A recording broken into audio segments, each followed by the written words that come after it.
Universitas Negeri Malang. Di sini saya akan menjelaskan masalah penelitian untuk memenuhi tugas riset kuantitatif. Yang pertama, saya akan menjelaskan mengenai masalah penelitian. Masalah adalah semua peristiwa yang terjadi dalam kehidupan sehari-hari.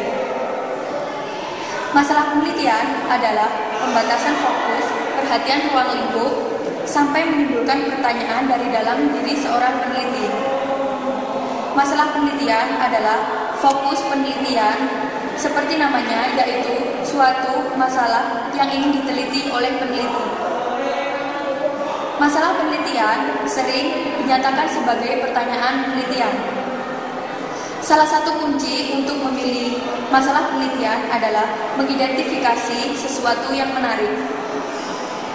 Peneliti bisa mengidentifikasi masalah penelitian dengan mengkaji pustaka, menelaah hasil-hasil penelitian, berdiskusi bersama dengan peneliti, atau mengkaji pengalaman-pengalaman di lapangan.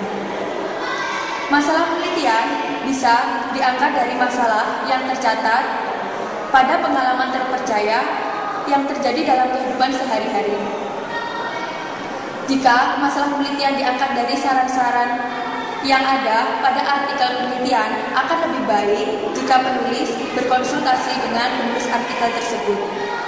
Hal ini dimaksudkan untuk mengkonfirmasi jika penulis telah mengembangkan penelitiannya, atau bisa juga memperoleh saran-saran dari penulis artikel. Kemudian yang kedua, saya akan menjelaskan tentang sumber masalah penelitian. Ada beberapa sumber masalah penelitian. Masalah tersebut bisa diperoleh dari pengalaman, dari studi kepustakaan, atau hasil-hasil penelitian. Masalah penelitian juga bisa diperoleh dari kajian pustaka atau hasil-hasil penelitian. Bahan-bahan pustaka berupa buku, artikel, majalah, atau bahan-bahan pustaka lainnya. Hasil-hasil penelitian bisa berupa jurnal, laporan penelitian, atau review hasil penelitian. Di samping melalui pengalaman atau sumber pustaka, masalah penelitian juga bisa diperoleh dari sumber-sumber lain, misalnya dari teori yang ada dalam penelitian secara langsung. Teori merupakan suatu konsep atau konstruk yang menerangkan tentang suatu gejala secara sistematis.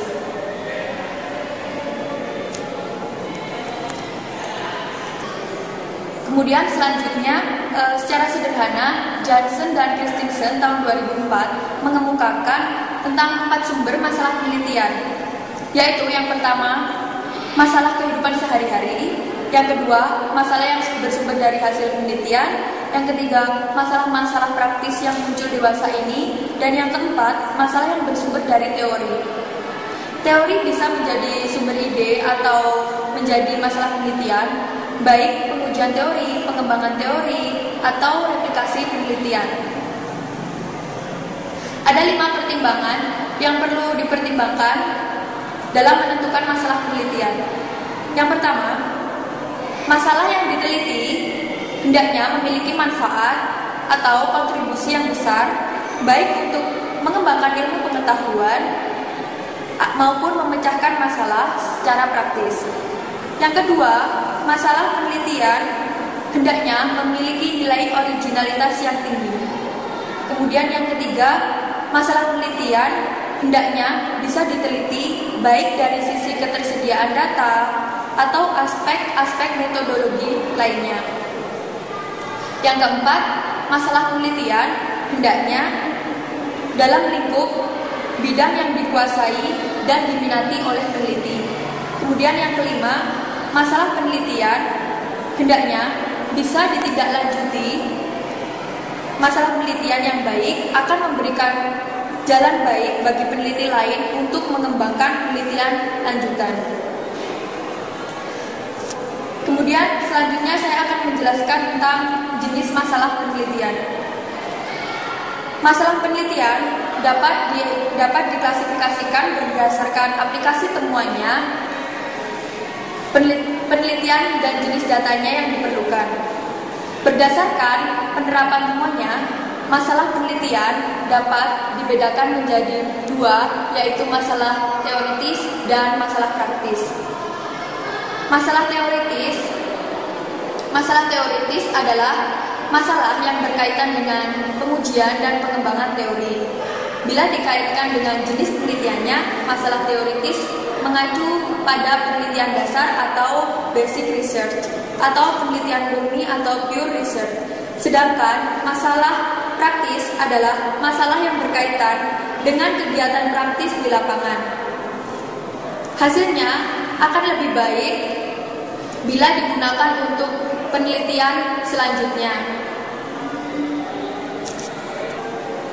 Hasilnya lebih banyak digunakan untuk mengetahui atau memecahkan masalah atau permasalahan di lapangan. Bila dikaitkan dengan jenis penelitiannya, mengacu pada penelitian terapan atau applied research. Selanjutnya, secara garis besar, masalah teoritis dibedakan menjadi 4. Yang pertama, yaitu masalah yang berkaitan dengan penelaahan keadaan data, sintesis hasil penelitian, pengujian teori, dan pengembangan teori. Jenis masalah yang pertama, yaitu penelaahan keadaan data, biasanya dilakukan dalam penelitian kepustakaan. Titik tekannya pada usaha untuk mengetahui perkembangan terakhir dari suatu bidang kajian tertentu. Masalah kedua dilakukan sejenis dengan masalah pertama, tapi diarahkan untuk mensintesiskan temuan-temuan penelitian dalam rangka untuk menyusun model atau teori. Masalah ketiga ditekankan pada pengujian hipotesis, dan masalah keempat cenderung ditekankan pada pengembangan teori. Masalah praktis dibedakan menjadi 3, yaitu masalah keadaan sekarang, masalah evaluatif, dan masalah pengembangan.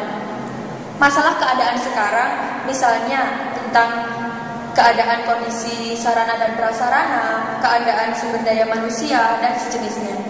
Kemudian masalah evaluatif, misalnya evaluasi kegiatan, evaluasi program, evaluasi proyek, dan sejenisnya. Kemudian yang ketiga, masalah pengembangan, misalnya pengembangan model pendidikan, pengembangan model kepemimpinan, dan sejenisnya. Jika masalah penelitian sudah dipilih dan pertanyaan penelitian sudah dirumuskan, maka pertanyaan berikutnya adalah bagaimana penelitian mesti dilakukan atau bagaimana masalah dipecahkan. Jenis masalah penelitian tersebut ada 3, yaitu masalah deskriptif, masalah komparasi, dan masalah korelasi atau asosiatif. Masalah deskriptif adalah masalah yang berkenaan dengan variabel mandiri, yaitu tanpa membuat perbandingan dan menghubungkan. Kemudian yang kedua adalah komparasi, adalah masalah yang bersifat membandingkan suatu variabel atau 2 sampel atau lebih. Kemudian yang ketiga adalah korelasi atau asosiatif, adalah pertanyaan penelitian yang bersifat menghubungkan 2 variabel atau lebih.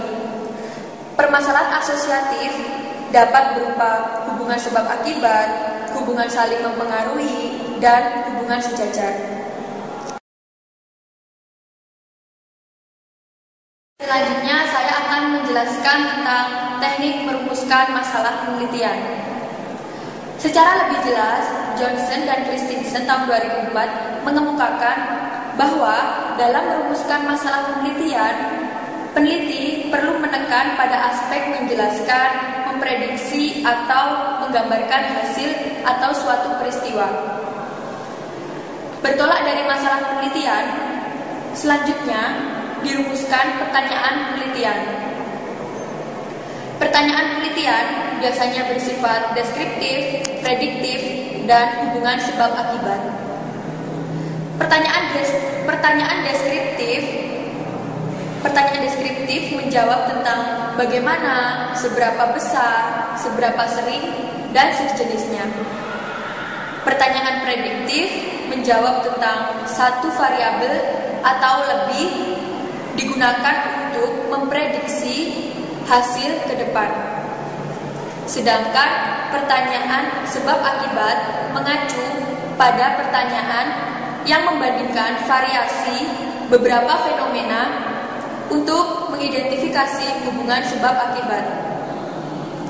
Di sisi lain, Tuchman tahun 1972 mengemukakan 4 kriteria yang perlu dipertimbangkan dalam merumuskan masalah penelitian, yaitu yang pertama, masalah penelitian hendaknya menunjukkan hubungan antara dua variabel atau lebih.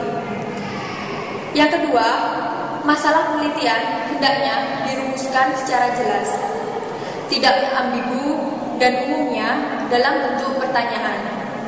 Yang ketiga, masalah penelitian harus dijawab atau diuji secara empirik melalui pengumpulan data. Kemudian yang keempat, masalah penelitian hendaknya tidak menunjukkan kedudukan etika atau moral. Kriteria tersebut yaitu masalah penelitian perlu dirumuskan secara jelas dan spesifik. Rumusan masalah penelitian sebaiknya dalam bentuk kalimat tanya. Rumusan masalah penelitian hendaknya menunjukkan variabel yang diteliti.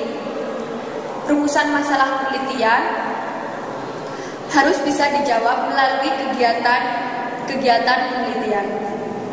Dan rumusan masalah penelitian bisa mengacu pada pertanyaan deskriptif, pertanyaan hubungan sebab akibat, pertanyaan prediktif, atau pertanyaan pengembangan. Saya akan menjelaskan mengenai karakteristik permasalahan penelitian. Secara fungsional, masalah penelitian mempunyai arti penting bagi para peneliti. Masalah penelitian dapat digunakan sebagai pedoman kegiatan di lapangan. Mengingat pentingnya posisi tersebut, para peneliti dianjurkan untuk mengetahui ciri-ciri permasalahan yang lebih baik untuk diteliti. Beberapa karakteristik penelitian menurut Soekardi tahun 2007 sebagai berikut. Yang pertama, dapat diteliti. Yang kedua, mempunyai kontribusi signifikan. Yang ketiga, dapat didukung dengan data empiris. Dan yang keempat, sesuai dengan kemampuan dan keinginan peneliti. Kemudian menurut Nana Syahdoni tahun 2005 mengemukakan karakteristik permasalahan penelitian adalah sebagai berikut. Yang pertama, objektivitas. Yang kedua, ketepatan.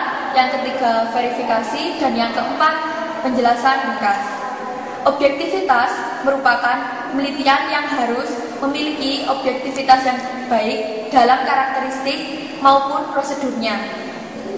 Dan ketepatan, penelitian juga harus memiliki tingkat ketepatan atau precision. Secara teknis, instrumen datanya harus memiliki validasi dan reliabilitas yang memadai. Desain penelitian mengambil sampel dan teknik analisisnya yang tepat. Kemudian selanjutnya tentang verifikasi. Penelitian dapat diverifikasi dalam arti dikonfirmasikan, direvisi, dan diulang dengan cara yang sama atau berbeda. Verifikasi dalam penelitian kualitatif berbeda dengan interpretasi deskriptif. Verifikasi berupa pengulasan, pengembangan, tetapi bukan pengulangan. Kemudian yang keempat yaitu menjelaskan tentang penjelasan secara ringkas. Penelitian mencoba memberikan penjelasan, menyederhanakan menjadi penjelasan yang ringkas. Kemudian selanjutnya tentang ciri-ciri pertanyaan masalah penelitian yang baik menurut Shifi tahun 2007 adalah sebagai berikut. Yang pertama, masalah yang dipilih harus mempunyai nilai penelitian. Di antaranya yaitu masalah harus mempunyai keaslian. Yang kedua, masalah harus menyatakan suatu hubungan. Yang ketiga, masalah harus merupakan hal yang penting. Yang keempat, masalah harus dapat diuji. Dan yang kelima, masalah harus mencerminkan suatu pertanyaan. Kemudian, selanjutnya, masalah yang dipilih dengan bijak.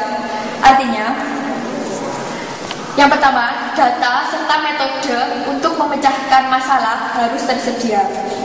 Kemudian, biaya untuk memecahkan permasalahan tersebut secara relatif harus dalam batas-batasan kemampuan. Dan yang ketiga, waktu pemecahan masalah harus wajar. Dan yang keempat, biaya dan hasil harus seimbang. Yang kelima, administrasi dan sponsor harus kuat. Dan yang keenam, tidak bertentangan dengan hukum dan adat. Kemudian yang selanjutnya saya akan menjelaskan tentang merumuskan masalah penelitian. Yang pertama, pertimbangan dalam memilih masalah penelitian agar masalah dipilih layak dan relevan untuk diteliti diungkapkan oleh Noto Atmojo tahun 2002 meliputi yang pertama, masalah harus baru. Yang kedua, aktual. Yang ketiga, praktis. Yang keempat, memadai. Dan yang kelima, sesuai dengan kemampuan peneliti. Yang keenam, sesuai dengan kebijakan pemerintah. Yang ketujuh, ada daya mendukung. Perumusan masalah merupakan titik tolak bagi perumusan hipotesisnya nanti. Dan dari rumusan masalah dapat menghasilkan topik penelitian atau judul dari penelitian. Menurut Nasir tahun 2005, umumnya rumusan masalah harus dilakukan dengan kondisi berikut. Yang pertama, masalah biasanya dirumuskan dalam bentuk pertanyaan. Yang kedua, rumusan hendaknya jelas dan padat serta tidak menduakan arti. Yang ketiga, rumusan masalah harus berisi implikasi adanya data untuk memecahkan masalah. Yang keempat, rumusan masalah harus merupakan dasar dalam membuat hipotesis. Dan yang kelima, masalah harus menjadi dasar bagi judul peneliti. Kemudian, hal-hal yang perlu dipertimbangkan dalam merumuskan masalah, yaitu yang pertama, masalah ilmiah tidak boleh merupakan pertanyaan-pertanyaan etika atau moral. Yang kedua, menghindari masalah yang merupakan metodologi. Kemudian cara-cara untuk memformulasikan masalah ada dua, yaitu yang pertama dengan menurunkan masalah dari teori yang telah ada, seperti masalah pada penelitian eksperimental, dan yang kedua dari observasi secara langsung di lapangan, seperti yang sering dilakukan oleh ahli-ahli sosiologi. Jika masalah diperoleh di lapangan, maka sebaiknya juga menghubungkan masalah tersebut dengan teori-teori yang ada. Demikian presentasi mengenai masalah penelitian. Semoga presentasi ini dapat bermanfaat bagi kita semua. Sekian, wassalamualaikum warahmatullahi wabarakatuh.